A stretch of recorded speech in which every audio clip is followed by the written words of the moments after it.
Hi, welcome back to another blog. I hope कि आप सब अच्छे होंगे। मैं भी बहुत अच्छी हूँ। तो सबसे पहले हम अपने प्लानर को देखेंगे और जो जो सब्जेक्ट हमने कंप्लीट कर लिया है, जो जो चैप्टर हमने कंप्लीट कर लिया है, उन सब पे टिक कर देंगे ताकि देख सकते हैं जिन जिन चीज़ों पे मेरे टिक हैं, मतलब वो सारी चीज़ें मेरी कंप्लीट हो चुकी हैं। तो मैंने DPP, notes, lecture, cut DPP, ये सारी चीज़ें कंप्लीट कर लिया। और सबसे पहले फिर हम लेक्चर लेंगे। आज सुबह सुबह मैं लेक्चर नहीं लेके पाई थी, तो इस वजह से मैं दोपहर को लेक्चर लूँगी, बट कंप्लीट तो करना है और सारी चीज़ें हम कंप्लीट कर रहे हैं। फिर हमने जियोलॉजी किया था और फिर बॉटनी।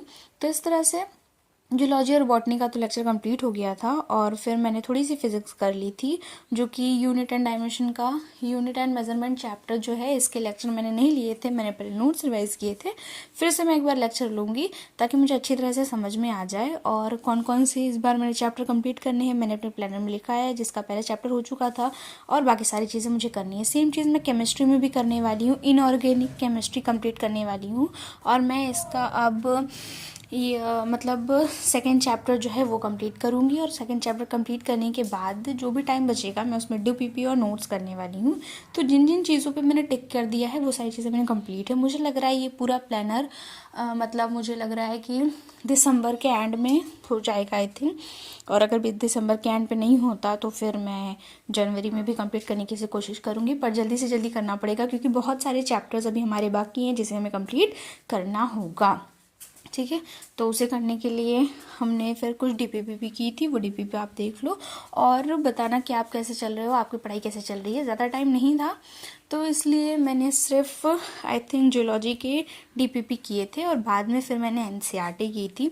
एनसीईआरटी मैंने आज फिज़िक्स की भी थोड़ी सी की थी और मैंने फिज़िक्स के न्यूमेरिकल्स किए थे और मैंने एनसीईआरटी जो थी वो मैंने जियोलॉजी और बॉटनी की थी। जो जो लेक्चर मैंने आज पढ़ा उन्हीं के सिर्फ की थी। और केमिस्ट्री की मैं आज नहीं कर पाई और मैंने केमिस्ट्री के कट्टर डीपीपी किए थे। और तो बस ये फिर मैंने ये टेस्ट देना स्टार्ट किया था डीपीपी वाले। तो इसमें मेरे सिर्फ एक क्वेश्चन गलत गए थे, बाकी सारे क्वेश्चन सब सही थे।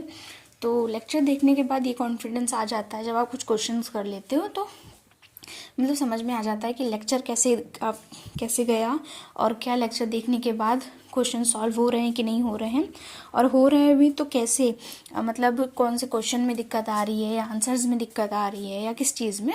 तो वो चीज़ें पता चल जाती हैं जब आप डीपीपी सॉल्व करते हो। तो ये रहे मेरे टोटल मार्क्स, सिर्फ एक गलत हुए थे, बाकी सब सही हुए थे। तो ये रहे मेरे मार्क्स। आगे देखते हैं फिर क्या होता है और फिर मिलते हैं नेक्स्ट ब्लॉग में। और थैंक्स फॉर वॉचिंग। और आप बताना कि आप कैसे कंप्लीट कर रहे हो, अपनी प्रिपरेशन आपकी कैसे चल रही है। आई होप कि आपकी प्रिपरेशन अच्छी चल रही हो।